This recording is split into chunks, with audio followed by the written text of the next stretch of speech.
Hello guys! Hello para to sa lahat ng Aquarius. Aquarius, tingnan natin kung anong messages, vibration, gabay energy para sa lahat. This is general reading.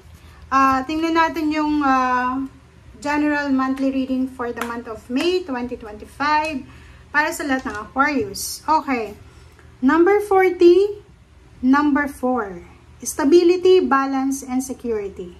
6th chakra, Archangel Metatron. This month of May, Aquarius, yung third eye mo ay sobrang active. Makikita mo yung mga dapat makita mo this month. Okay? So, ibig sabihin niya, marami kang, kumbaga, marirealize this month na parang hindi mo masyadong na-realize for several years. Parang ganon.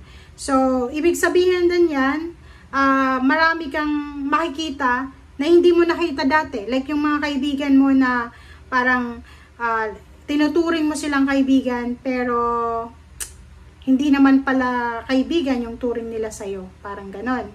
And sinasabi ng baraha sa'yo na kailangan mong maging matalino. Okay?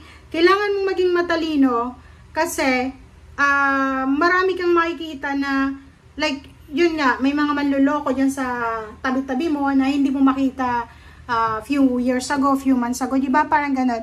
Yung mga bad habits ng karelasyon mo, posibleng mag-appear yan ngayong May. Siguro, araw-araw nang nangyayari yan, yung mga mistakes niya and errors. Pero hindi mo masyadong nabibigyan ng pansin kasi nga, nakasarado yung third eye mo. So, dito sinasabi ng baraha na yung 6th chakra, Archangel Metatron, lahat ng imbalances sa buhay mo ay magiging balance. Diba? Ang galing nito kasi yung mga traidor sa buhay mo makikita mo. Yung mga manluloko, scammer, makikita mo. Okay? Lalabas yung totoo nilang ugali.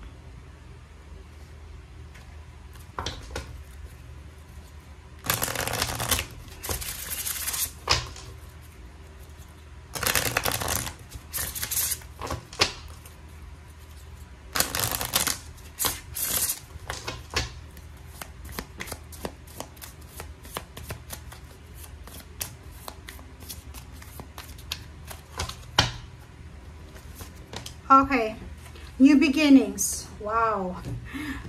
Ang new beginnings na to ay posibleng darating sa mga Aquarius na like yun, yung mga taong pinagkatiwalaan mo, ngayon mo madidiscover na hindi pala sila katiwala. Diba? Yung mga taong akala mo honest sa'yo, mga manluloko pala. Yung mga taong akala mo kakampi mo, kaaway mo pala. Yung parang tinatrader ka ng talikod. So, new beginnings sinasabi na marami magsisimula sa buhay mo. Yung iba dito makakaramdam ng scary siya, nakakatakot kasi mag-isa ka lang. Diba? Magsisimula. Pero, sinasabi ng barahan nito, mas maganda na to, na magsimula kang mag-isa kaysa patuloy kang niloloko, patuloy kang ini-scam, patuloy kang ginagawa ng masama. Okay?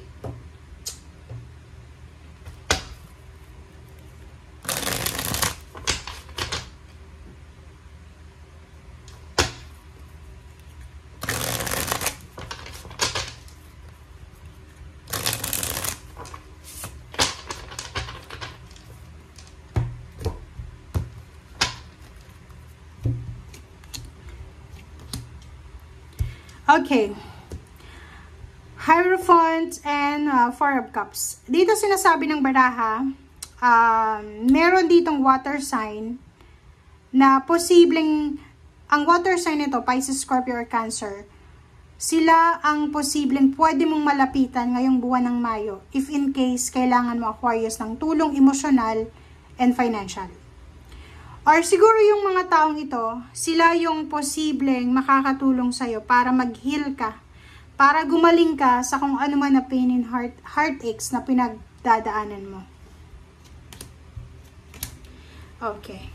Nakikita ko dito merong mga kasal, ang posibleng kasal, pagbe-business, pagsasay ng contract, pag-abroad, pagpapatayo ng bahay. Basta mga collaboration and partnership ang posibleng hindi matuloy. Kita ko sa'yo dito pwedeng nagbabala kang magpakasal ngayong buwan ng June And this month of May, ngayon mo masisigurado na hindi pwede kasi kulang ka sa budget. Okay? So, nakikita ko yung disappointments. May disappointments ka na nararamdaman or pwedeng yung family mo. But, nandito yung Queen of Cups na sinasabi sa inyo na cool ka lang. Okay? Relax ka lang. Stay focused. Stay calm. Okay? Kasi, normal yan eh. Normal na may mga bagay-bagay tayong pinaplano na hindi natutuloy. But hindi ibig sabihin yun na ganun na talaga ang buhay. Hindi. Okay? Merong darating na tamang oras at panahon para dyan. Okay?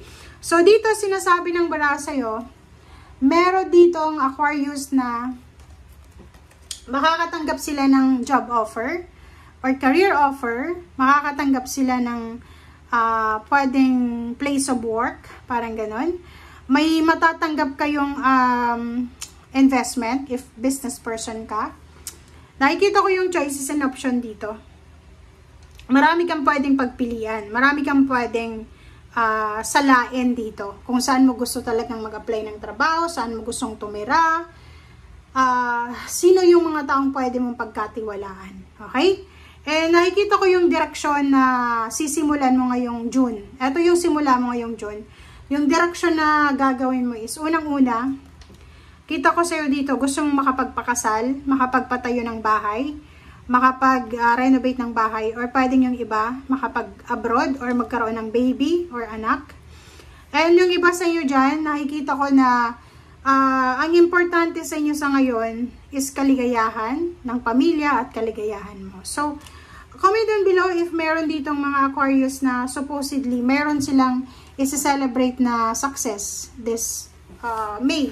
Like for example, yung iba dapat gagraduate na yung anak tapos hindi pa pala gagraduate. Parang ganun. And mahang muna. Pwede yung iba yun nga, may contract signing na sana tapos hindi siya natuloy. Pag ganun talagang madidisappoint ka, isipin mo na lang na may paparating sa'yo dito. 'Di ba? Yung eagerness mo talaga na makapagpatayo ng bahay, makapag-renovate, or pwedeng makapag-invest sa sasakyan. Kasi yun yung gusto mo eh.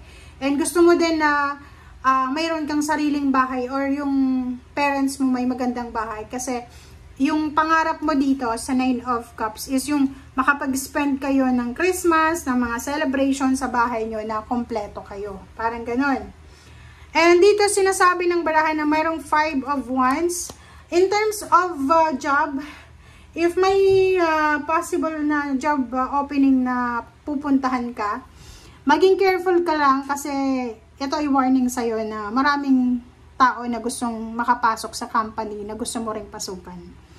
Maraming taong gustong makapunta sa ibang bansa kung saan mo rin gustong puntahan. Okay? So, yan guys ang sinasabi ng baraha. Thank you for watching. Bye!